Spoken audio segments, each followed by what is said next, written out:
بسم اللہ الرحمن الرحیم۔ عزیز طلبہ السلام علیکم۔ امید ہے آپ ایمان کی بہترین حالت میں ہوں گے۔ عزیز طلبہ، آج ہم سبق نام دیو مالک کے مشقی باقی سوالات کی رہنمائی حاصل کرتے ہیں۔ مشقی سوالات میں ہمارے پاس سوال نمبر 2 ہے۔ سبق نام دیو مالک کے متن کے مطابق سوالوں کے جواب لکھیں۔ سوالات دیے گئے ہیں، ان کی جواب کی رہنمائی حاصل کرتے ہیں۔ پہلا سوال ہے کہ نام دیو مالک کا تعلق کس ذات سے تھا؟ شسرخی لکھیں گے نام دیو مالک کا تعلق۔ نام دیو مالک کا تعلق ڈھیر ذات سے تھا جو بہت نیچ قوم خیال کی جاتی تھی۔ سوال نمبر 2 ہے نام دیو کو اپنے پودوں سے کس حد تک لگاؤ تھا؟ نام دیو مالک کو پودوں سے لگاؤ۔ نام دیو مالک کی کوئی اولاد نہ تھی، وہ اپنے پودوں اور پیڑوں ہی کو اپنی اولاد سمجھتا تھا اور اولاد کی طرح ان کی پرورش اور دیکھ بھال کرتا تھا۔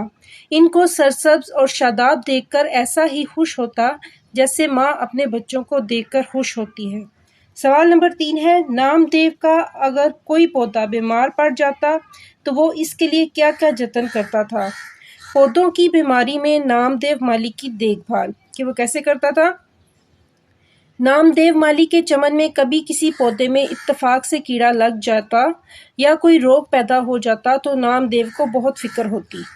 وہ بازار سے دوائیں لاتا، باغ کے داروغہ یا مصنف سے کہہ کر منگاتا، دن رات پودے کی ایسی سیوا کرتا جیسے کوئی ہمدرد اپنے عزیز کی کرتا ہے، ہزار جتن کرتا اور اسے بچا لیتا۔ جب تک وہ پودا تندرست نہ ہو جاتا اسے چین نہیں آتا۔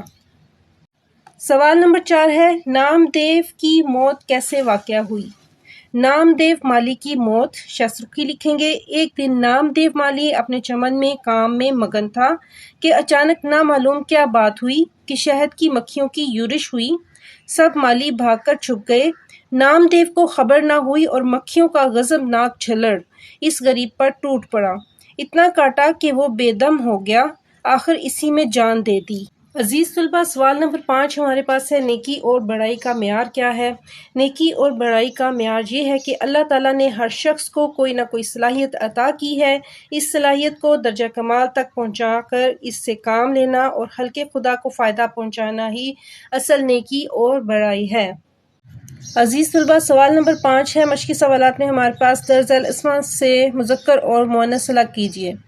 مقبرہ مذکر، قوم کھڑکی بات مؤنث، پیڑ مذکر، مہارت مؤنث، باغ مکان دونوں ہی مذکر الفاظ ہیں، پانی مؤنث، سوگ مذکر، جڑی بوٹیاں مؤنث، علاج مالی، میز پودا جتن یہ پانچوں الفاظ مذکر الفاظ ہیں۔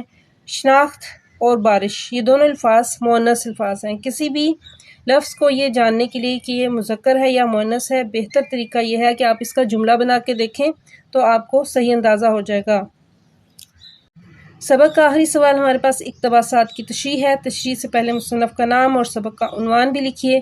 ایک پیراگراف ہے وہ اپنے ایک پودے کے پاس بیٹھتا اور کوئی پیڑ ضائع نہ ہوا یہاں تک، اور دوسرا ہے ایک سال بارش بہت کم ہوئی اور حق میں آب حیات تھا۔ یہ دو پیراگراف ہیں جن کی تشریح کرنی ہے۔ پہلے پیراگراف کی تشریح میں آپ کو کر کے دکھاتی ہوں، دوسرے پیراگراف کی تشریح بالکل اسی طرح سے آپ کریں گے۔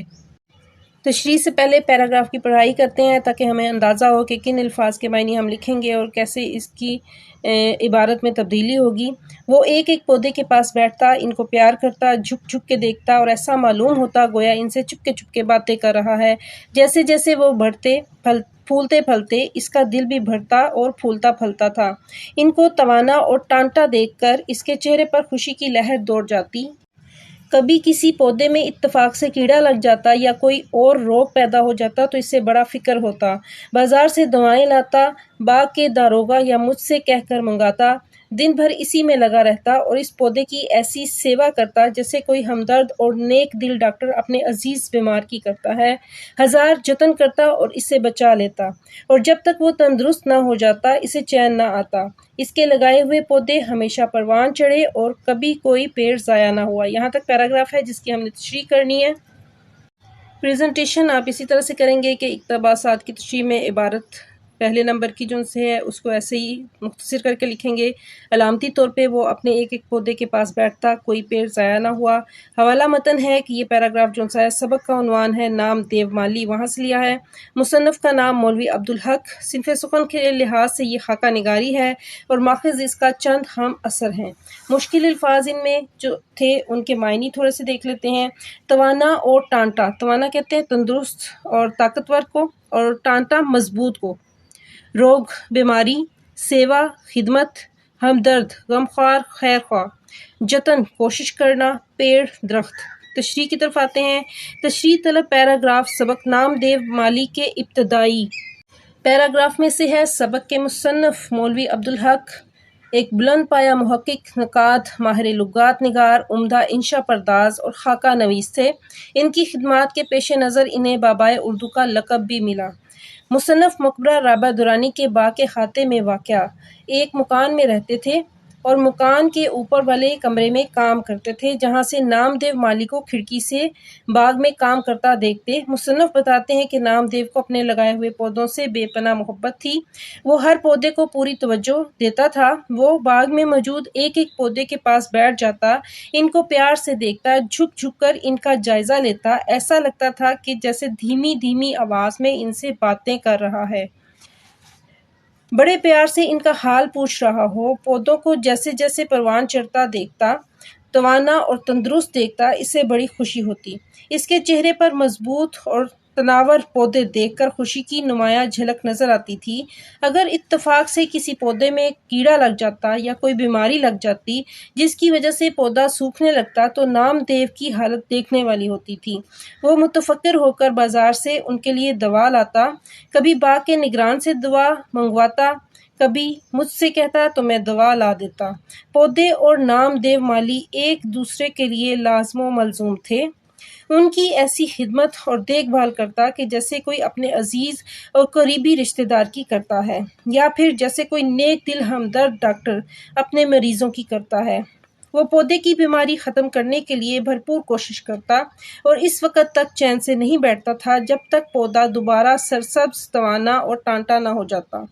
نام دیو مالی اس کوشش میں کامیاب بھی ہو جاتا اور اسے سکون اور راحت ملتی۔ اس کے لگائے ہوئے پودے اس کی بھرپور دیکھ بھال اور توجہ سے ہمیشہ پروان چڑھے تھے، اور کوئی پودا یا درخت جو سا تھا وہ ایسا نہیں تھا کہ کبھی مرجھایا ہو اور ضائع ہوا ہو۔ یہ تشریح تھی۔ دوسرے پیراگراف کی تشریح آپ اسی طرح سے کریں گے۔ جی عزیز طلباء، سبق کا ایک سوال ہے خلاصے کا۔ خلاصے میں بھی اسی طرح سے پریزنٹیشن دیں گے۔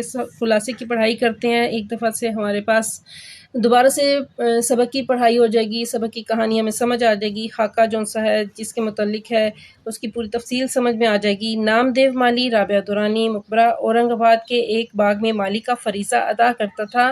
اس کی ذات ڈھیر تھی جو نیچی قوم خیال کی جاتی تھی، لیکن نام دیو مالی کے کردار کو جو جان کر پتہ چلتا ہے کہ سچائی، نیکی اور حسن کسی کی میراث نہیں۔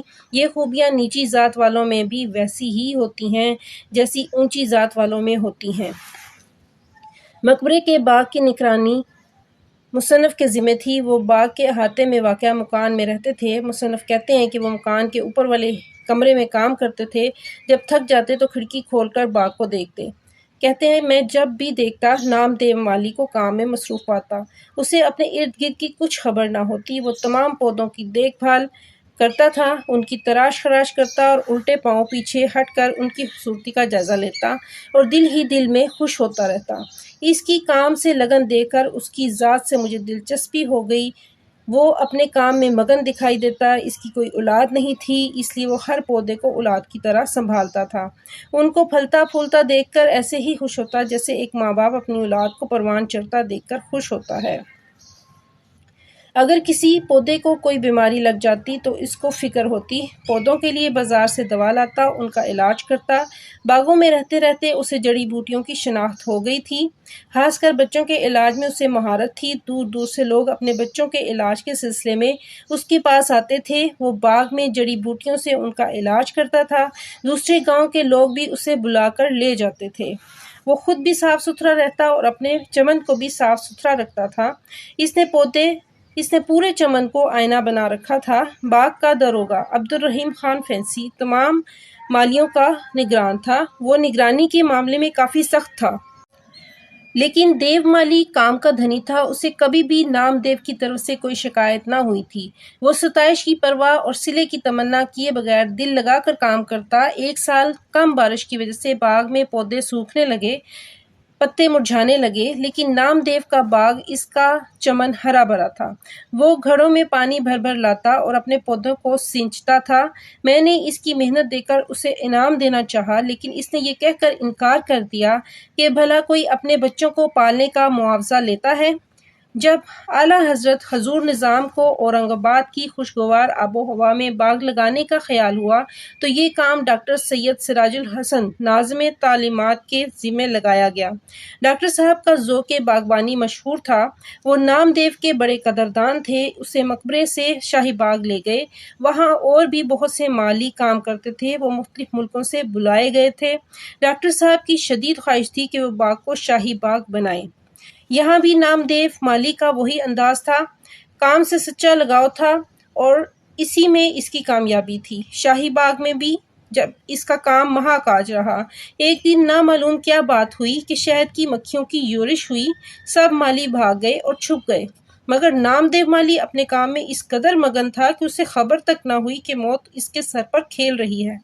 مکھیوں نے نام دیو پر حملہ کر دیا، اتنا کاٹا کہ بے دم ہو گیا، آخر اسی میں جان دے دی۔ وہ بہت بھولا بھالا، سادہ مزاج اور نرم طبیعت کا تھا۔ وہ ہمیشہ مسکراتا رہتا تھا، اپنے کام سے عشق کرتا تھا اور ہر کام کرتے کرتے ہی اس دنیا سے رخصت ہو گیا۔ گرمی ہو یا سردی، دھوپ ہو یا چھاؤں، وہ دن رات برابر کام کرتا رہتا۔ وہ سب کو اچھا سمجھتا اور سب سے پیار کرتا تھا۔ اسے کبھی احساس نہیں ہوا کہ وہ کوئی نیک کام کر رہا ہے۔ جب کبھی مجھے نام دیو مالی کا خیال آتا ہے تو میں سوچتا ہوں کہ نیکی کیا ہے اور بڑا آدمی کسے کہتے ہیں۔ ہر شخص میں قدرت نے کوئی نہ کوئی صلاحیت رکھی ہے، اس صلاحیت کو درجہ کمال تک پہنچانے میں ساری نیکی اور بڑائی ہے۔ یہی کام نام دیو مالی نے کیا تھا۔ اس کے پاس جو صلاحیت تھی، اس نے کمال درجے تک پہنچانے کی کوشش میں اپنی جان کی بازی لگا دی۔ عزیز طلباء، سبق کی پڑھائی مشقی سوالات کی رہنمائی کے ساتھ مکمل ہوئی۔ نئے لیکچر کے ساتھ پھر ملاقات ہوگی۔ میرے چینل پہ نئے ہیں تو چینل کو لائک کریں، کومنٹ کریں، شیئر کریں، سبسکرائب کریں۔